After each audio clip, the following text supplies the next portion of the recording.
Watch out for the landmines. They're right there. Watch out. I'm going to say hi to my inner circle members and also my super chatters. And we'll get started just in a few seconds. So, hi, Matthew. Hi, Bill, Melody, Linda, Craig, Renee, James, Dustin, Pat. I think I said Vernay, but maybe I haven't. Melody. I love you guys so much, and we'll get started here, I guess, right now. So here we go. Hello, my name is Robert Hollis. I hope you're having a wonderful and blessed day. And today's title is Watch Out for the Landmines. Now, it's pretty interesting because I was sharing this with my inner circle group, and there's a group of people that I work one-on-one with and hand to hand and help them go through all the breakthroughs and everything that they would like to be able to get to the top place. So if you see an IC by people's names, that's my incredible inner circle, and I love them dearly. And so we were talking yesterday on the inner circle, and there's this thing that we do as human beings, and I don't know why we do it. I do it. But there was this little thing. I want to start out with this story. So it's pretty interesting. You guys can see this, and Craig's so good at sharing it. But it basically, there's a hole in my sidewalk. An autobiography.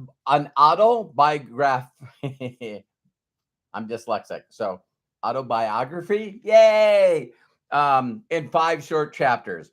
So chapter 1, see if you know people that do this, because a lot of people that will watch this live or recorded, they say they don't do this, right? I walk down the street. There's a deep hole in the sidewalk. I fall in. I'm lost. I'm helpless. This is not my fault. It takes forever to find my way out of this. So this would be like people that are, I'm constantly stuck. They got excuse-itis. They got learned helplessness. They're a victim. So it's like these people. They just keep saying, I keep doing this. They don't realize that it's learned helplessness. We just keep doing the same things over and over and over and over again. So with the excuse-itis and, I'm a victim. Oh my God, everyone's done this awful stuff to me. And there, we got a super chatter. There's Corky Kinter. Thank you so much. All the money that we raise, we just gave $2,000 to the Jesus Way orphanage with Matthew and Angel. So thank you so much, Corky, and all the super chatters. So now chapter 2. I walk down the same street. There is a deep hole in the sidewalk. I pretend I don't see it, but I fall in again.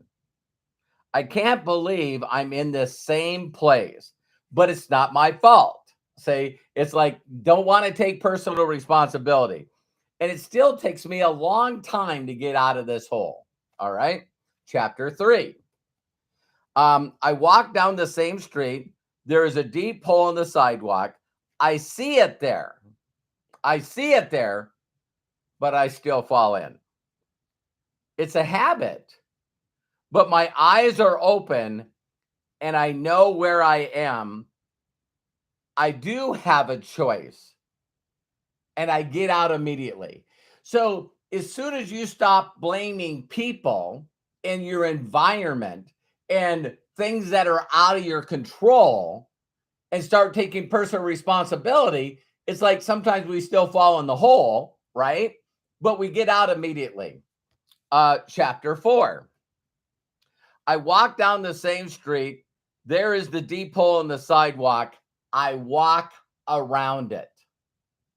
I walk around it. And what's chapter 5? Chapter 5, I walk down a different sidewalk. So, my mentors taught me all the time is awareness. Again, if I could bless every one of you with something and I could just go bam, and everyone that watches this live or recorded, you would have this awareness that a lot of things that happen to us, some people don't like this statement, all the things that happen to us are really based on connecting the dots and sort of saying, oh, we made this decision, then we made this decision, and then this decision led to this decision. See, it's almost like worrying, right? When we worry and meditate on things that are not true, they compound. So if I lose my job, if I show up late again, then what happens is I'm going to lose my job. And if I lose my job, I can't pay rent, I can't pay my bills, and then I'm going to lose my car, and then I'm going to get kicked out of my apartment. And what if I can't find another job? See, we just snowball in a negative way, right? And so my mentor taught me with landmines is keep watching what you consistently get distracted by. All right. So one of the landmines that I know is us listening to other people's opinions, right? I don't know why there's not something. Thank you, Scott McKinney. Thank you, Bill Shoemaker. An incredible, not only inner circle members, but consistent super chatters. The children will love it. And so what we do is we keep doing the same thing. And there's this theory out there, a philosophy, that you'll keep doing the same thing over and over and over and over until you learn the lesson, until you do exactly what it says here and you decide to take a different street. And so there's a lot of people that constantly will go, all right, I need to learn. I need to master the mundane. And I just got to go through thousands and thousands and thousands of people. And some people go, oh my God, it's like the same thing over and over again. You got to master the mundane of getting really, really efficient and good at connecting with strangers. So we go down this path, and then we're not willing to get good at it. We're not willing to master that technique, because once you master the technique, it's easy, you get results, and it's fun. But we never do that, like learning a language or learning anything in life. We never really, it's uncomfortable. We suck at it. So we start going down this thing, and then all of a sudden someone has a shiny ball, right? The shiny ball syndrome, right? It's like squirrel, like the dog, right? And all of a sudden someone says, wait a minute, your upline's not telling you to cold call and contact strangers, are they? Da, da, da. I have the ultimate coaching lead system. And we go, oh, okay, that's what I'm going to do. I'm going to buy that course. Don't even see if the person's making any money.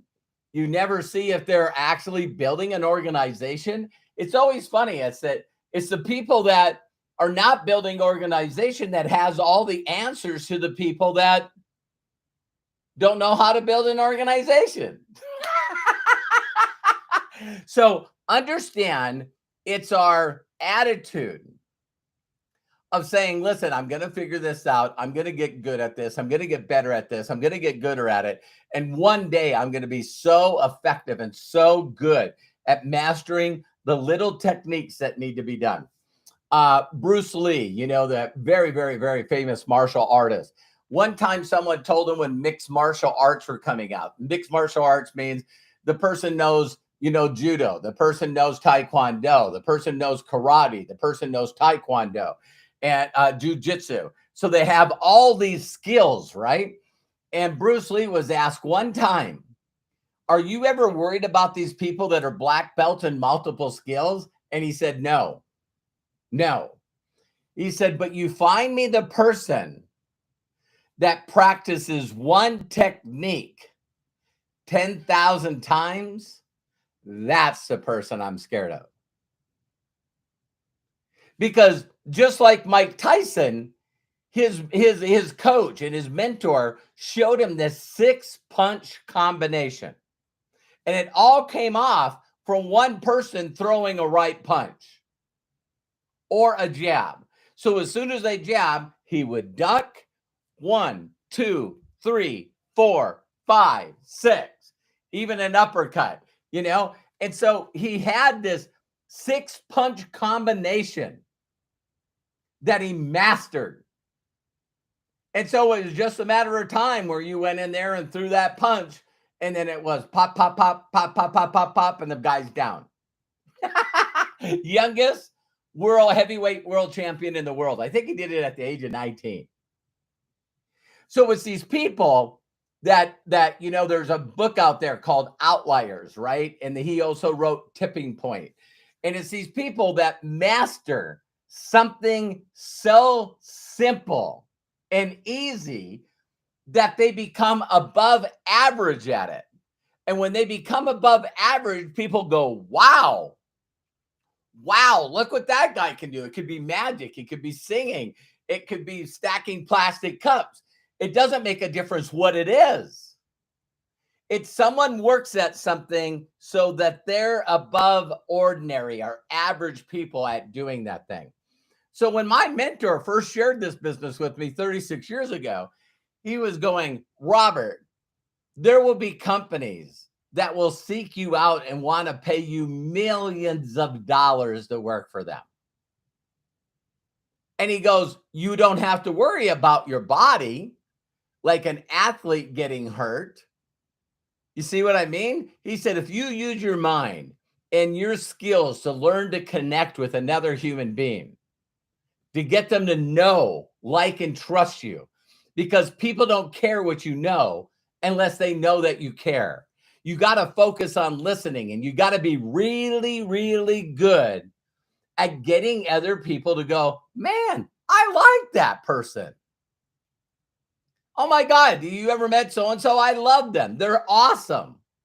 Robert, it's a mandatory that you get good and confident with good posture to walk up to somebody either on social media or on live. I do it all social media now, but reach out to someone and do a couple of things with an audio clip to immediately go, you know what? This is a different approach.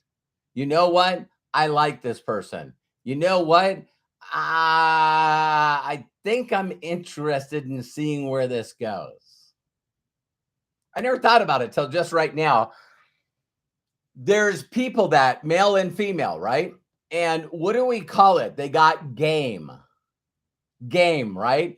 So there's some people that are really smooth and really good at connecting with other people. And if you're socially awkward or you're not good at it, you don't have any good lines, you don't have any good game, then you're average or below average, right? And so the landmines are the things that distract us. And when they distract us and we hit that landmine, it sort of takes us for a shock. And then it takes us a while to regroup and get back in the game. And so one of those things are just distractions where, I don't want to learn this skill. I'm going to find the shortcut. I'm going to find a simpler way to do this business. And because you don't want to master the very skill that will make you good at everything, when you learn the skill, you're good with your spouse, your significant other, you're good with your children, you're great with your siblings, your relatives, you're great at speaking. There's people that speak on stage and they're either not connecting or they're connecting. So I understood that this was a skill that I need to not only master, but work on it every single day. And be known as one of the people that are great at it. So one of the landmines is, I got this super course. Another landmine, hey, screw all that. Do attraction marketing. Buy my super duper course. Build a brand to yourself. And track people to you. Get people to come seek you out and want to do business with you. Another landmine. So we're trying to do the simple thing and not make ourselves the deal, because in this industry, it's not what works, it's what duplicates. And so we fall into that landmine. Then what would be another landmine? Some of you can write up your favorite landmine. It's like you listen to other people and they go, this industry doesn't work. Come on, this stuff is a scam. Get a real job. So another landmine is sometimes we're not 100%. We're not tapped in. We didn't do our morning ritual. We're not plugged in, I'm running on a high frequency. And then we run into somebody that's a little more enthusiastic than we are. And they try to pull us into another deal, or they're going, oh my God, let me tell you all the reasons that your company sucks and mine's better. And you're like, and it's like, you listen to it. I love this part of my story. The first time I left NSA, this was the first company that I was in, and hit national marketing director, right? Just cranking it out. And then my mentor started his own company at the end of 1991. That's Equinox International, this blue plaque. All right. And I decided to go with my mentor because he was starting his own company. And Jeff Roberti, which, by the way, we call him the $110 million man. My God, this guy made double than what I have, right? He's got 1 million people. Listen closely, because we'll come back to this. He's got 1 million people on auto ship. Okay? Very few people in the world got that. So that was my end goal, right? And so he calls me up and he says, Robert, I hear you're going with Bill. And he goes, is there anything that I can say? Anything that I could say to get you to stay with me? And I said, nah, Jeff, I'm sorry. He's put a lot of effort and work into me, and I really appreciate him. I wouldn't be where I am if it wasn't for him. And he says, good. He said, can I share one statement with you? I said, sure. And he says, so when you go to this other company, is your number one goal every single day is to connect with strangers, ask them if they know anyone that needs to make extra money, and then ask them to do you a huge personal favor and watch a video? So your goal is to find interested people, and the ones that have ears to hear and are the right people at the right time, they're the ones that will get in. I said, yeah. And he says, so what you did in this company, you're going to do that exact same thing in another company. Yeah. Yeah. And he goes, that's just interesting. I thought so. You know what I mean? So I was with that company only for 9 months. And I'll tell you why. Listen to this one. This is another landmine. There's two ways. I did a video. You can look for it in my YouTube, but it's just, I think it's called Who Are the Goats? Who are the goats? The greatest of all time. Who are the goats? And of course, if you talk to a lot of people, there's thousands of ways to build this business. Thousands of ways to build this business. Me personally, some people, including Josh Wagle, will say I'm sort of a, I'm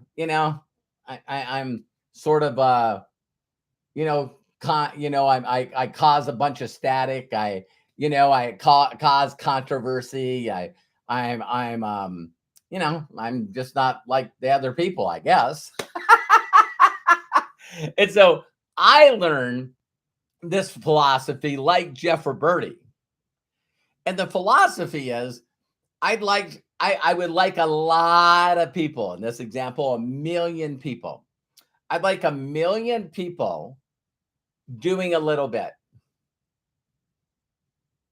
I would like 1 million people doing a little bit.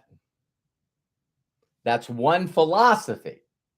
Another philosophy is I want, it's only for 1%ers. Say, 5% of people are sales types, they're closers, they're break your arm, So 5% of people are red type personality, and they want other red type personalities in their group. They're the A type personality. And so, the A type personality doesn't like me very much because I was the guy that got in this business and didn't have any money. So I told my mentor I didn't have any electricity, and he said, "Don't worry about that. I'll show you how to do this business." And then I made millions and helped a lot of people make millions, right? So there's another way. Instead of one person doing 90 in volume, what if we could get people to do 500 in volume? So why don't we get people to, we'll create a special package with a special name. And then what we'll do is we'll just get people to buy a lot of products. So instead of a lot of people doing a little bit, we'll get a little people to do a lot. And what's difficult about that scenario, what if you're not a sales type? See, the 95% of the people that are not sales types, and I always tell people this all the time. Here's when you know you're not a sales type. If you understand that My Daily Choice people can get in for free, and you're struggling with getting people in for free. I don't know if you're going to have a better shot getting people in at $800. Now, I've been doing this business for 36 years. And every company that I've been in, there's this A-type 5% person that just wants to create the biggest package they possibly can find. Because in their mentality, not very many people can become successful. So if I do get them and get them excited, why not get the biggest hunk of money I can off of them? And I don't want to say that the way that they do business is wrong. I don't want to say that. That's not what I'm saying at all. It's just I'm looking at the goats in this industry, like Jay Van Alden, you know what I mean? Rich DeVos, people that their companies do $8 billion. And the company's called Amway. And if you go to some of these companies that are been in business for 63 years, 64 years, there's not a way to buy a big package with them. Interesting. Very interesting. No, it's a lot of people doing a little bit. Take your buying power, take it away from Amazon, Walmart, Target, and Costco, and work in this little group over here and get, maybe $180 with tax and freight and move some of that product over there. So I've looked at myself and I realized, wow, I'm building large groups in economies that the average person makes less than $700 a month.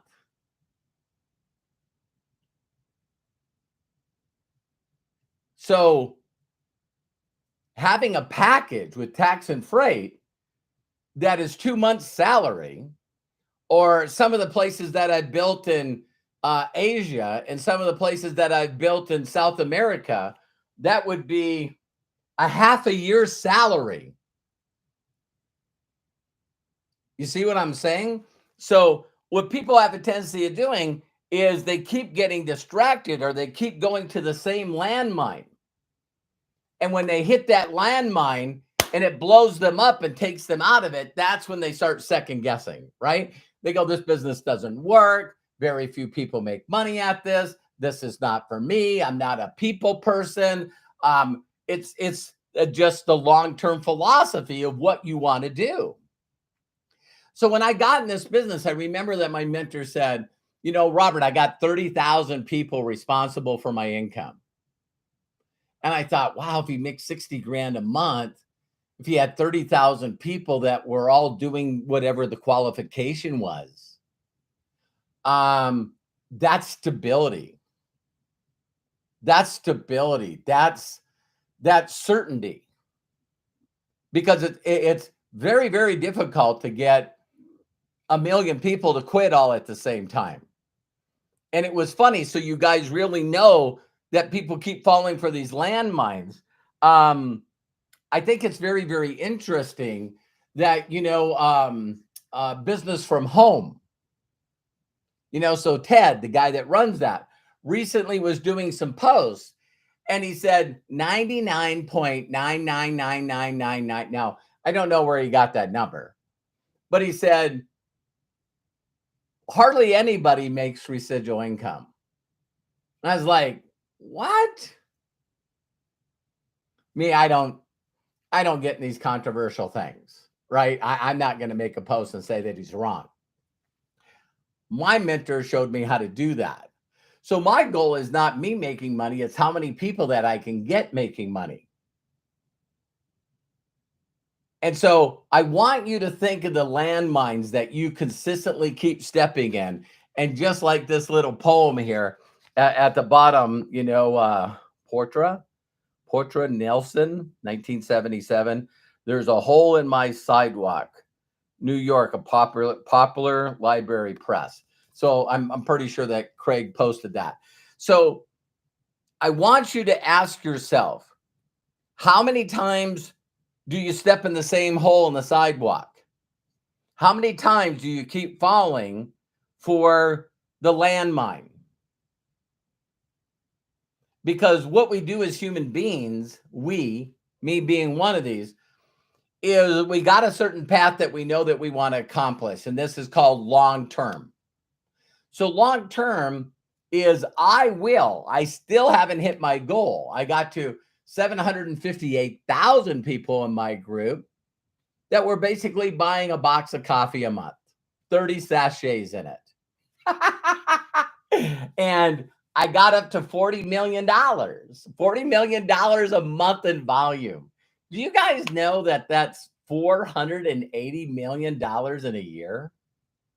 And 4 years that we were there, it just kept going higher. So I've been blessed to have an organization in one company that did billions in sales, billions, more than one. And I'm going to do it again. I'm going to do it again. And so I want a long-term income. I want not a up and down. What's that thing? The definition of insanity is doing the same thing over and over and over and over and over, expecting a different result. So if you see a team or a leader, and for as long as you've been around them, they always got another title with a different pack and a different title with a different promotion and a different title with a different pack, a different title with a different pack. And it's like, if it worked, you would only have to do it once. And I'll leave you guys with this. There was a guy named Edward Deming. If you look him up, he was a very well-known best economist in the world. And when the United States bombed Japan with nuclear bombs, just almost took, the island off the map. They got Edward Deming once they surrendered, and they had Edward Deming go back to help them build Japan. And Edward Deming, this, economist, said, do you know what America's most proud of? They're proud of their automobiles. They got the big three. They got General Motors and, the Corvette and the Camaro, and they have Ford. The F-150, and they have, Chrysler, and so they're really, really proud of their automobiles. And he says, so this is what we do. We start making cars, and we'll do this thing called Kaizen. And Kaizen is every time we do a run of cars, we're going to make them better than the ones before. It's called never-ending improvement on one thing, making the best car we can. And he says, watch, if we just consistently build the best car that we can, Toyota one day will dominate in the United States in the car business. And everybody went, that is never going to happen. And now there's not a motorsports event that you can watch, from drag racing to NASCAR to Indy cars to Formula, where Toyota is not only in it, but they're dominating. And that all started from a concept of, let's do just a little bit and just get better at something that everything will see down the road that no one will be able to catch you. So now if you search on Google of the most sold vehicles ever, Ford still has it because they started out with the Model A. And number 2, I think the last time I looked, was the Toyota Corolla. The other joke that I always say, and people don't like me saying this, but if you ever watch any footage of terrorism groups, right? Whether they are in, Middle East or in Africa or where they are, it's like they always got a bunch of people with a big gun in the back of a Toyota pickup truck. And it's because they want reliability. They want a vehicle that will last forever.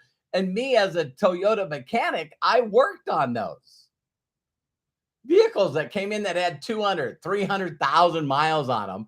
And we're changing brakes and sometimes the clutch, change the belts and the tires. That was the only thing that was rubber. So I need you to ask yourself, when you figure out what you need to do the certain way, are you focused on mastering that certain way to get the results that you would want that will change your life and the lives of your family forever?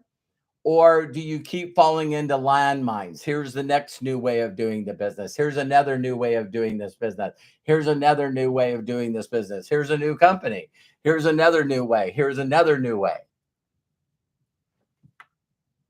Because bottom line, there is a way to do this business. And there is a way to not only build results, but the next month, the results are bigger. And then the next month, the results are bigger. And then the next month, the results are bigger. How many people would like this as a growth instead of this and this and this and this? Because, man, I don't like people getting burnt out.